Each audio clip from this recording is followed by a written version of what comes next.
Hello friends, how are you. आज हम समझेंगे हेयरसे एविडेंस और रजिस्टर के बारे में।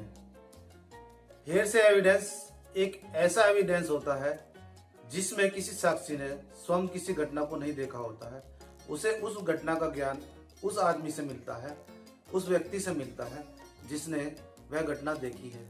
वह घटना किस प्रकार घटी इसकी जानकारी ऐसे साक्षी को हो जाती है। इस प्रकार के साक्ष्य को हेयरसे एविडेंस कहा जाता है और हेयरसे एविडेंस साक्ष्य विधि के अंतर्गत सुसंगत नहीं माना जाता है, क्योंकि साक्ष्य विधि की धारा 60 ये कहती है साक्ष्य किसी देखे जाने वाले तथ्य के बारे में है तो ऐसे साक्षी का साक्ष्य होगा जो ये कहता है कि मैंने वो तथ्य देखा है, और यदि साक्ष्य किसी सुने जाने वाले तथ्य के बारे में है तो ऐसे साक्षी का साक्ष्य होगा जो कहता है कि मैंने वो तथ्य सुना है। क्योंकि साक्ष्य विधि का ये सुस्थापित नियम है कि हर वाद या कार्रवाई में सुसंगत विवादक तथ्यों और अन्य सुसंगत तथ्यों का साक्ष्य दिया जाएगा, सुनी सुनाई बात का साक्ष्य नहीं दिया जाएगा।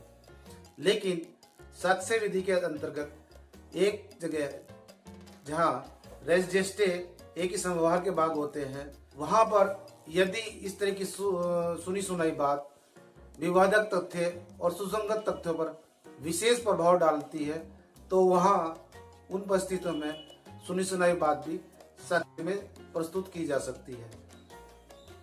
जैसे कि हमारी पाठ्य पुस्तक का एक महत्वपूर्ण केस है आर मनाम फोस्टर 1834।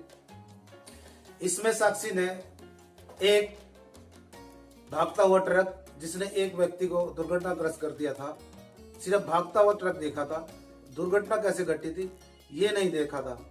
वह व्यक्ति उस पीड़ित व्यक्ति के पास गया और उससे मालूमात की कि ये दुर्घटना कैसे घटी है। घर पर वो गया तो उसने वो बात अपनी पत्नी को बता दी कि दुर्घटना कैसे हुई थी। यहाँ पर न्यायालय ने जो पत्नी साक्ष्य के लिए आई उसको साक्ष्य ग्रहण नहीं किया, क्योंकि उसके लिए सुनी सुनाई बात थी। जब वो व्यक्ति वहां पर साक्ष्य के लिए आया वो साक्ष्य सुसंगत माना गया, क्योंकि ये एक ही संव्यवहार का भाग बन गया था। उस व्यक्ति ने दुर्घटना कैसे हुई थी उस व्यक्ति को बता दिया था।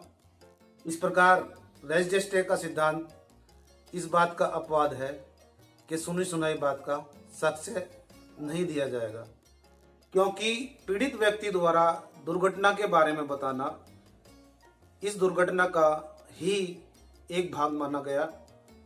इस दुर्घटना का बारे में बताना एक संव्यवहार बन गया, इसलिए यहाँ पर ये सुसंगत माना गया। सुनी सुनाई बात साक्ष्य विधि के अंतर्गत मान्य नहीं है, असंगत है, लेकिन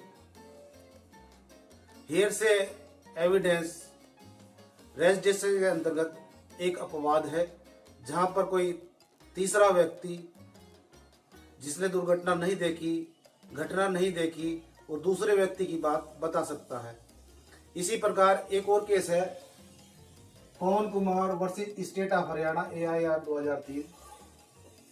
इस बात के तथ्य ये है कि दो व्यक्ति जिनके साथ उनका चाचा भी था एक होटल का कमरा किराए पर लेते हैं, वहां पर ठहरते हैं और अगले दिन वेटर को कहकर कि हम कहीं बाहर जा रहे हैं, हमारे चाचा अकेले हैं, उनका ध्यान रखना। जब वेटर कमरे में पहुंचता है तो उसके चाचा मृत अवस्था में थे।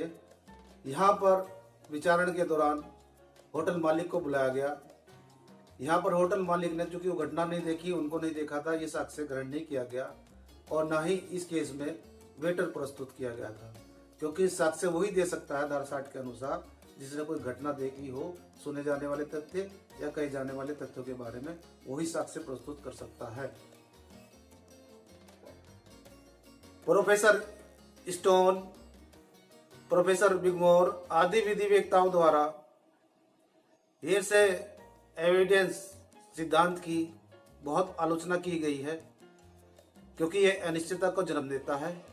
आज की वीडियो में अगर आपका ये कंसेप्ट हेयरसे एविडेंस और रजिस्टर का क्लियर होता है तो कृपया मुझको कमेंट करें और मेरे चैनल को लाइक करें, सब्सक्राइब करें। धन्यवाद। मिलते हैं अगली